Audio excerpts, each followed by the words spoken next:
ಕಡಿಮೆ ಸಿಬಿಲ್ ಸ್ಕೋರ್ ನಿಂದ ಸಾಲ ಕ್ರೆಡಿಟ್ ಕಾರ್ಡ್ ಅಪ್ಲಿಕೇಶನ್ ರಿಜೆಕ್ಟ್ ಆಗ್ತಾ ಇದೆಯಾ? ಇನ್ ಮುಂದೆ ಆಗಲ್ಲ. SBM Z ಕ್ರೆಡಿಟ್ ಕಾರ್ಡ್ ಬಳಸಿ ಈಸಿಯಾಗಿ ಕ್ರೆಡಿಟ್ ಸ್ಕೋರ್ ಅನ್ನ 750 ಗಿಂತ ಜಾಸ್ತಿ ಮಾಡ್ಕೋಬಹುದು. ಇದೊಂದು FD ಆಧಾರಿತ ಕಾರ್ಡ್. UPI ಬಳಸಿ ಕ್ರೆಡಿಟ್ ಕಾರ್ಡ್ ಬ್ಯಾಲೆನ್ಸ್ ಅನ್ನ ಖರ್ಚು ಮಾಡಬಹುದು. FD ಗೆ RBI ಗ್ಯಾರಂಟಿಯೊಂದಿಗೆ 7% ಇಂಟ್ರೆಸ್ಟ್ ಕೂಡ ಸಿಗುತ್ತೆ. 30 ದಿನದಲ್ಲೇ ಕ್ರೆಡಿಟ್ ಸ್ಕೋರ್ ನಲ್ಲಿ ಇಂಪ್ರೂವ್ಮೆಂಟ್ ಕೂಡ ನೋಡಬಹುದು. ಡಿಸ್ಕ್ರಿಪ್ಷನ್ ಹಾಗೂ ಪಿನ್ ಕಾಮೆಂಟ್ ನಲ್ಲಿರೋ ಲಿಂಕ್ ಮೂಲಕ Z ಆಪ್ ಡೌನ್ಲೋಡ್ ಮಾಡಿ. ಸ್ನೇಹಿತರೆ, ಭಾರತ ಪಾಕಿಸ್ತಾನದ ಒಳನುಗ್ಗಿ ಆಪರೇಷನ್ ಸಿಂಧೂರ್ ಮಾಡ್ತಿದ್ದ ಹಾಗೆ ಪಾಕಿಸ್ತಾನದ ಒಳಗೆ ಅರಚಾಟ ಜಾಸ್ತಿ ಆಗಿದೆ. ಪಾಕ್ ನಾಯಕರು ಭಾರತಕ್ಕೆ ಆಕ್ಷನ್ಗಿಂತ ಹೆಚ್ಚು ಮಾತಿನಲ್ಲಿ ಪ್ರತ್ಯುತ್ತರ ಕೊಡುತ್ತಿದ್ದಾರೆ. ಕ್ಷಿಪಣಿಗಳ ಬದಲು ನಾಲಿಗೆಯ ಪ್ರಯೋಗವನ್ನ ಜಾಸ್ತಿ ಮಾಡ್ತಾ ಇದ್ದಾರೆ. ಇದೀಗ ಪಾಕ್ ಪ್ರಧಾನಿ ಶಹಬಾಜ್ ಶರೀಫ್ ಮತ್ತೆ ಪಾಕಿಸ್ತಾನ ಉದ್ದೇಶಿಸಿ ಮಾತನಾಡಿದ್ದಾರೆ. ಅದು ಬಿಟ್ಟರೆ ಇನ್ನೇನು ಮಾಡೋಕ್ಕಾಗುತ್ತೆ? ಈ ವೇಳೆ ಭಾರತ ನಿನ್ನೆ ರಾತ್ರಿ ಬರೋಬ್ಬರಿ 80 ಫೈಟರ್ ಜೆಟ್ಗಳಿಂದ ದಾಳಿ ಮಾಡ್ತು ಅಂತ ಹೇಳಿದ್ದಾರೆ. ಹೀನಾಯವಾಗಿ ಹೊಡೆಸ್ಕೊಂಡ್ರೂ ಕೂಡ ಸಂಸತ್ನಲ್ಲಿ ಮಾನ ಉಳಿಸ್ಕೊಳ್ಳೋಕ್ಕೋಸ್ಕರ ಏನು ಹೇಳಿದ್ದಾರೆ ಗೊತ್ತಾ? ನಾನು ಎಲ್ಲ ಭದ್ರತಾ ಪಡೆಗಳಿಗೆ ಧನ್ಯವಾದ ಹೇಳ್ತೀನಿ. ನಮ್ಮ ಶತ್ರು ಎಂದಿನಂತೆ ನಮಗೆ ಕರಾಳ ರಾತ್ರಿ ಆಗುತ್ತೆ ಅಂತ ಅನ್ಕೊಂಡಿದ್ರು. ಆದರೆ ನಮ್ಮ ಭದ್ರತಾ ಪಡೆಗಳು ಸೂಕ್ತ ಪ್ರತ್ಯುತ್ತರವನ್ನು ಕೊಟ್ಟಿದ್ದಾರೆ. ಭಾರತ ಸುಮಾರು 80 ಫೈಟರ್ ಜೆಟ್ಗಳನ್ನು ಬಳಸಿ ದಾಳಿ ಮಾಡ್ತು. ಆದರೆ ಅವರು ತಮ್ಮ ಪೆಲೋಡ್ಗಳನ್ನು ರಿಲೀಸ್ ಮಾಡ್ತಿದ್ದ ಹಾಗೆ, ಅಂದರೆ ಸ್ಫೋಟಕಗಳನ್ನು ಬೀಳಿಸ್ತಾ ಇದ್ದ ಹಾಗೆ ನಮ್ಮ ಫೈಟರ್ ಜೆಟ್ಗಳು ಅವುಗಳನ್ನು ಎಂಗೇಜ್ ಮಾಡಿದ್ರು. ಅದರಲ್ಲಿ 5 ವಿಮಾನಗಳನ್ನು 80ರಲ್ಲಿ 5 ವಿಮಾನಗಳನ್ನು ಹೊಡೆದು ಹಾಕಿದ್ದೀವಿ ಅಂತ ಮತ್ತೆ ಬೊಗಳೆ ಬಿಟ್ಟಿದ್ದಾರೆ, ಯಾವುದೇ ಸಾಕ್ಷ್ಯ ಕೊಡದೆ. ಅಲ್ಲದೆ ಈ ಫೈಟರ್ ಜೆಟ್ನ ಅವಶೇಷಗಳು ಕಾಶ್ಮೀರ ಮತ್ತು ಬಠಿಂಡಾದಲ್ಲಿ ಬಿದ್ದಿವೆ ಅಂತ ಹೇಳಿಕೆಯನ್ನು ಕೊಟ್ಟಿದ್ದಾರೆ. ಕಾಶ್ಮೀರ ಮತ್ತು ಬಠಿಂಡಾದಲ್ಲಿ ಬಿದ್ದಿವಿ ಅಂತೆ. ನೋಡಿ, ಸಿಂಕ್ ಮಾಡಿ ನೀವು. 80 ಫೈಟರ್ ಜೆಟ್ಗಳು ಪಾಕಿಸ್ತಾನದ ಒಳಗೆ ಹೋದ್ವು. ಒಳಗೆ ಹೋಗಿ ಸ್ಫೋಟಕ ಉದುರಿಸೋ ತನಕ ಗೊತ್ತಾಗಿಲ್ಲ ಅಂತೆ ಅವರಿಗೆ. ನಾವು ಪೆಲೋಡನ್ನು ಡ್ರಾಪ್ ಮಾಡ್ತಿದ್ದಾಗೆ ಗೊತ್ತಾಯ್ತಂತೆ ಅವರಿಗೆ. ಬಂದು ಎಂಗೇಜ್ ಮಾಡಿದ್ರಂತೆ. ಆದರೆ ಪಾಕಿಸ್ತಾನದ ಒಳಗೆ ಒಂದು ತುಂಡು ಬಿದ್ದಿಲ್ವಂತೆ. ಅವ್ರು 5 ಹೊಡೆದ್ರಂತೆ ನಮ್ಮ ಜೆಟ್ಗಳನ್ನ. ಆದರೆ ಅಲ್ಲಿ ಯಾವುದೂ ಬೀಳದೆ ಆ ತುಂಡುಗಳು ಕೂಡ ಎಲ್ಲ ಬಂದು ಭಾರತದ ಗಡಿ ದಾಟೋ ತನಕ ಹಾರು ಬಂದು ಆಮೇಲೆ ಭಾರತದ ತುಂಡುಗಳು ಬಿದ್ದುವಂತೆ ಫೈಟರ್ ಜೆಟ್ಗಳದ್ದು. ಈ ರೀತಿ ಕಾಮಿಡಿ ಸ್ಟೇಟ್ಮೆಂಟನ್ನು ಪಾಕಿಸ್ತಾನದ ಪ್ರಧಾನಿ ಕೊಟ್ಟಿದ್ದಾರೆ. ಭಾರತೀಯ ಸೇನೆ ಕಡೆಯಿಂದ ಇದುವರೆಗೂ ಯಾವುದೇ ಅಫಿಷಿಯಲ್ ಕನ್ಫರ್ಮೇಷನ್ ಇಲ್ಲ. ಆದರೆ ಪಾಕಿಸ್ತಾನದ ಒಳಗೆ ಭಾರತ ಇಟ್ಟಿರೋ ಬೆಂಕಿ ಇದೆಯಲ್ಲ, ನಡುರಾತ್ರಲ್ಲಿ ಅವರ ಆಕಾಶವನ್ನು ಕೆಂಪು ಮಾಡಿರೋದಕ್ಕೆ ಸಂಬಂಧಪಟ್ಟಂತೆ ಪಾಕಿಸ್ತಾನದ ಕಪ್ಪು ಆಕಾಶಕ್ಕೆ ರಾತ್ರಿ ಸಿಂಧೂರವನ್ನು ಬಳಿತಲ್ಲ ಬೆಂಕಿ ಹಾಕಿ ಭಾರತ, ಅದಕ್ಕೆ ಸಂಬಂಧಪಟ್ಟಂತೆ ನಾವೇನು ಸಾಕ್ಷ್ಯ ಕೊಡಬೇಕಾಗೇ ಇಲ್ಲ. ರೋಡಲ್ಲಿ ನಿಂತ್ಕೊಂಡು ಅಯ್ಯಯ್ಯೋ ಅಂತ ಬಾಕಿಗಳೇ ವಿಡಿಯೋ ಮಾಡಿ ಅಪ್ಲೋಡ್ ಮಾಡಿದ್ದಾರೆ. ಅಲ್ಲಿಂದ ಬಂತು, ಇಲ್ಲಿಂದ ಬಂತು, ನಾನು ನೋಡ್ತಾ ಇದ್ದೆ, ಆಮೇಲೆ ಇಲ್ಲಿಂದ ಒಂದು ಬಂತು, ಬ್ಯಾಕ್ ಟು ಬ್ಯಾಕ್ 4 ಬಂತು ಅಂತ ಅವರೇ ವಿಡಿಯೋ ಮಾಡಿ ಹಾಕ್ಬಿಟ್ಟಿದ್ದಾರೆ. ಏನು ಸ್ಟೋರಿ ಹೇಳೋಕ್ಕೆ ಆಗಲ್ಲ.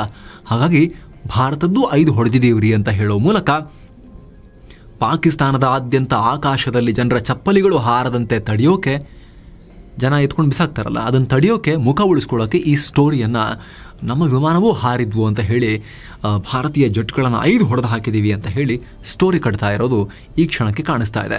ಏನೋ ಭಾರತದ ದಾಳಿ ಬೆನ್ನಲ್ಲೇ ಪಾಕ್ ಆದ್ಯಂತ ಮೃತಪಟ್ಟ ಉಗ್ರ ಜಂತುಗಳಿಗೆ ಅಂತಿಮ ಸಂಸ್ಕಾರ, ಸಾಮೂಹಿಕ ಅಂತಿಮ ಸಂಸ್ಕಾರ, ಶವಪೆಟ್ಟಿಗೆಗಳ ಮೆರವಣಿಗೆ ನಡೆಸಲಾಗ್ತಾ ಇದೆ. ಮುರಿಡ್ಕೆನಲ್ಲಿ ಪಾಕ್ ಸರ್ಕಾರಿ ಅಧಿಕಾರಿಗಳು, ಭದ್ರತಾ ಸಿಬ್ಬಂದಿ ಕೂಡ ಅಂತಿಮ ಸಂಸ್ಕಾರದಲ್ಲಿ ಪಾಲ್ಗೊಂಡಿರುವುದು ಕಂಡುಬಂದಿದೆ. ಕ್ಲೋಸ್ ಸಂಬಂಧಿಕರಲ್ಲ ಉಗ್ರರು ಇವ್ರದ್ದು, ಹೋಗ್ತಾರೆ. ಅತ್ತ ಆಪರೇಷನ್ ಸಿಂಧೂರ್ ನಂತರ ಮೊದಲ ಬಾರಿಗೆ ರಕ್ಷಣಾ ಮಂತ್ರಿ ರಾಜನಾಥ್ ಸಿಂಗ್ ಮಾತನಾಡಿದ್ದಾರೆ. BSFನ ಪ್ರೋಗ್ರಾಮ್ ಒಂದರಲ್ಲಿ ಮಾತನಾಡಿದ್ದಾರೆ. ಆಗ ಈ ವಿಚಾರವನ್ನು ಕೂಡ ಉಲ್ಲೇಖ ಮಾಡಿದ್ದಾರೆ. ನಾವು ಭಗವಾನ್ ಹನುಮಾನರ ಆದರ್ಶಗಳನ್ನು ಪಾಲಿಸಿದ್ದೀವಿ. ಭಗವಾನ್ ಹನುಮಾನ್ ಅಶೋಕ ವಾಟಿಕಾದಲ್ಲಿ ನನ್ನ ಮೇಲೆ ದಾಳಿ ಮಾಡಿದವರನ್ನ ಮಾತ್ರ ನಾಶ ಮಾಡಿದ್ದೇನೆ ಅಂತ ಹೇಳಿದ್ರು. ನಾವು ಕೂಡ ಅಮಾಯಕರನ್ನ ಮುಟ್ಟೇ ಇಲ್ಲಪ್ಪ, ದುಷ್ಟರನ್ನ ಮಾತ್ರ ಹೊಡೆದಿದ್ದೀವಿ ಅಂತ ಹೇಳಿದ್ದಾರೆ. BSFನ 50ನೇ ಇನ್ಫ್ರಾ ಪ್ರಾಜೆಕ್ಟ್ ಉದ್ಘಾಟನೆ ವೇಳೆ ರಾಜನಾಥ್ ಸಿಂಗ್ ಈ ರೀತಿ ಹೇಳಿದ್ದಾರೆ. ಏನೋ ಭಾರತದ ಆಪರೇಷನ್ ಸಿಂಧೂರ್ಗೆ ಬ್ರಿಟಿಷ್ ಮಾಜಿ ಪ್ರಧಾನಿ ರಿಷಿ ಸುನಾಕ್ ಕೂಡ ಬೆಂಬಲವನ್ನು ವ್ಯಕ್ತಪಡಿಸಿದ್ದಾರೆ. ಯಾವುದೇ ದೇಶ ಕೂಡ ಉಗ್ರ ದಾಳಿಗಳನ್ನು ಒಪ್ಪಿಕೊಳ್ಳಬಾರದು. ಭಾರತ ಉಗ್ರ ನೆಲೆಗಳನ್ನು ನಾಶ ಮಾಡಿರೋ ಕ್ರಮ ಸರಿಯಾಗಿದೆ ಅಂತ ಹೇಳಿದ್ದಾರೆ. ಮತ್ತೊಂದು ಕಡೆ ಹತಾಶೆಯಲ್ಲಿ ಪಾಕ್ ಸೇನೆ ಶೆಲ್ಲಿಂಗ್ ನಡೆಸ್ತಾನೆ ಇದ್ದಾರೆ. ಬಾರ್ಡರ್ನಲ್ಲಿ ಮತಿಭ್ರಷ್ಟರಾದವರಂತೆ ಸುಮ್ಮನೆ ಹಾರಿಸ್ತಾ ಇದ್ದಾರೆ.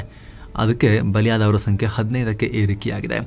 ಪೂಂಚ್ ಭಾಗದಲ್ಲಿ ಗುರುದ್ವಾರ ಒಂದು ಕೂಡ ಪಾಕ್ ಸೇನೆಯ ದಾಳಿಗೊಳಗಾಗಿತ್ತು. ಅದರಲ್ಲಿ 10 ಜನ ಸಿಖ್ಖರ ಪ್ರಾಣ ಹೋಗಿದೆ. ಹೀಗಾಗಿ ಶಿರೋಮಣಿ ಅಕಾಲಿ ದಳ ಮುಖ್ಯಸ್ಥ ಸುಖಬೀರ್ ಸಿಂಗ್ ಬಾದಲ್ ಪಾಕ್ ದಾಳಿಯನ್ನು ಖಂಡಿಸಿದ್ದಾರೆ. ಸೇನೆಯೊಂದಿಗೆ ನಾವು ಅಚಲವಾಗಿ ನಿಲ್ತೀವಿ ಅಂತ ಹೇಳಿದ್ದಾರೆ.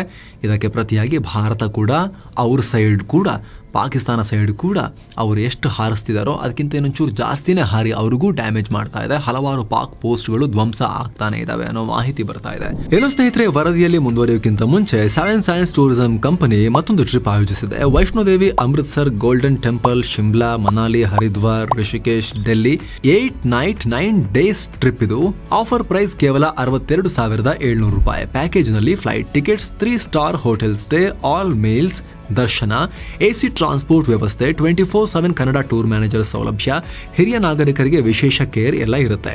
ಹೊರಡೋ ದಿನ 19/5/2025. ಕೆಲವೇ ಸೀಟುಗಳು ಲಭ್ಯ. ಆಸಕ್ತರು ಈ ಕೂಡಲೇ ಈ ನಂಬರ್ಗೆ ಕಾಲ್ ಮಾಡಿ ನಿಮ್ಮ ಸೀಟನ್ನ ಬುಕ್ ಮಾಡಿ. ಬನ್ನಿ ಈಗ ವರದಿಯಲ್ಲಿ ಮುಂದುವರಿಯೋಣ. ಏನು ಸ್ನೇಹಿತರೆ, ಭಾರತ ದಾಳಿ ಮಾಡಿದ ಉಗ್ರ ನೆಲೆಗಳ ಬಗ್ಗೆ ಇನ್ನಷ್ಟು ಸ್ಫೋಟಕ ವಿಚಾರಗಳು ಈಗ ಒಂದೊಂದಾಗಿ ಹೊರ ಬರ್ತಾ ಇವೆ.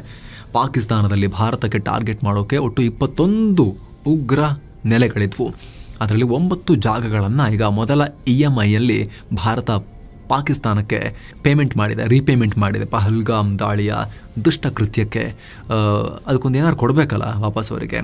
ಸುಮ್ಮನೆ ತಗೊಂಡ್ರೆ ಆಗುತ್ತಾ? ಬೆಲೆನೇ ಇಲ್ಲ ಆಗುತ್ತೆ.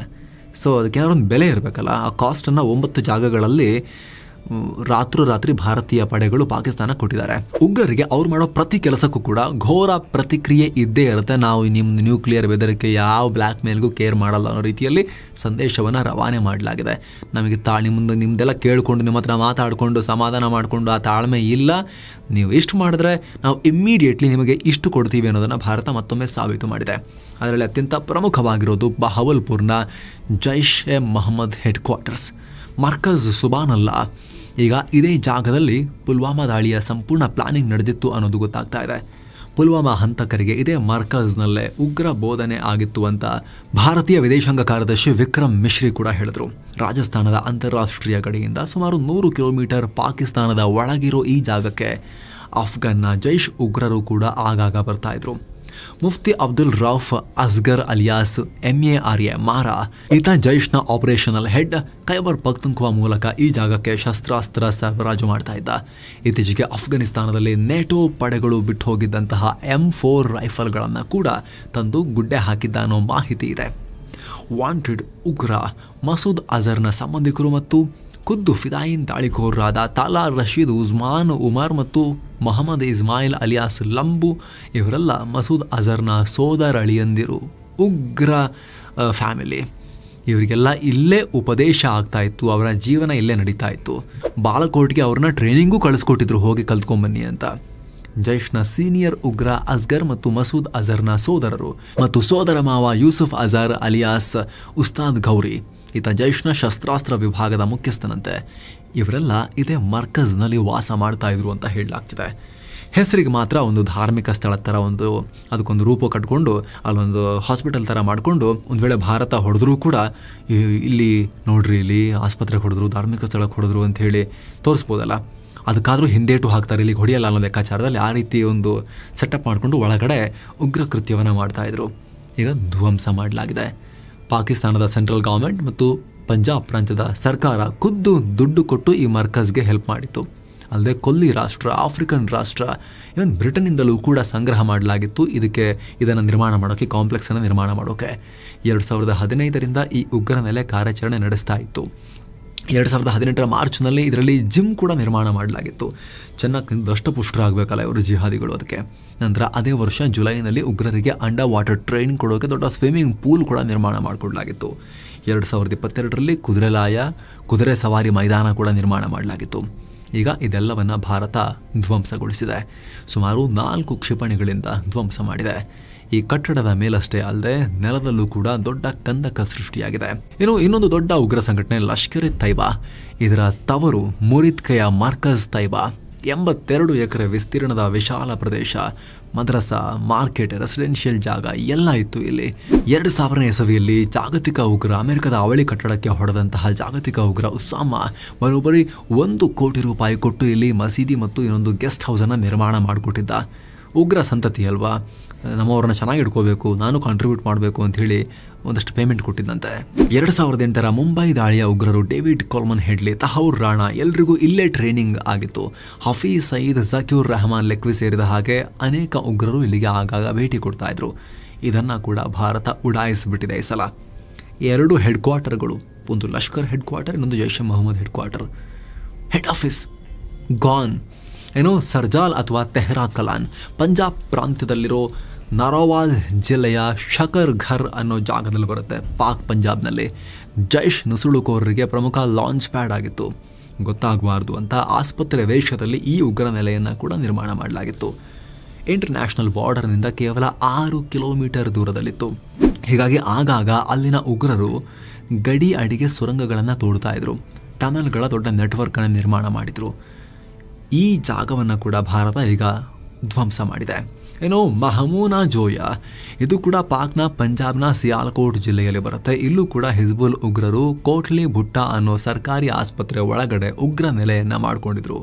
ಇಲ್ಲಿಂದ ಜಮ್ಮು ಭಾಗಕ್ಕೆ ನುಸುಳುಕೋರರನ್ನ ಕಳಿಸಲಾಗ್ತಾ ಇತ್ತು, ಅಲ್ಲದೆ ವೆಪನ್ ಟ್ರೈನಿಂಗ್ ಕೂಡ ಕೊಡಲಾಗ್ತಾ ಇತ್ತು. ಇದನ್ನ ಈಗ ಉಡಾಯಿಸಲಾಗಿದೆ. ಸವಾಯಿ ನಾಲಾ ಪಾಕ್ ಆಕ್ರಮಿತ ಕಾಶ್ಮೀರದ ಮುಜಫರಾಬಾದ್ನಲ್ಲಿ ಬರುತ್ತೆ.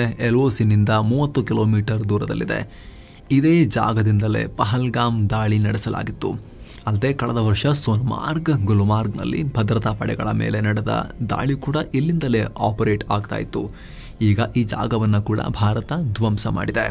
ಸ್ನೇಹಿತರೆ, ಇದಕ್ಕೆ ಸಂಬಂಧಪಟ್ಟಂತೆ ಆಗೋ ಎಲ್ಲ ಮಾಹಿತಿಯನ್ನು ಕಾಲಕಾಲಕ್ಕೆ ಕ್ರಿಸ್ಪ್ ಆಗಿ ಕ್ಲಿಯರ್ ಆಗಿ ನಿಮಗೆ ತಲುಪಿಸ್ತಾನೆ ಇರ್ತೀವಿ. ನೀನು ಕೂಡ ಸಬ್ಸ್ಕ್ರೈಬ್ ಮಾಡಲಿಲ್ಲ ಅಂದರೆ ಕೂಡಲೇ ಸಬ್ಸ್ಕ್ರೈಬ್ ಮಾಡಿ, ಪಕ್ಕದ ಬೆಲ್ ಐಕಾನ್ನಲ್ಲಿ ಕ್ಲಿಕ್ ಮಾಡೋದನ್ನು ಯಾವುದೇ ಕಾರಣಕ್ಕೂ ಮರಿಬೇಡಿ. Thank you so much. ಮತ್ತೆ ಭೇಟಿ ಆಗ್ತಿರೋಣ. ನಮಸ್ತೆ.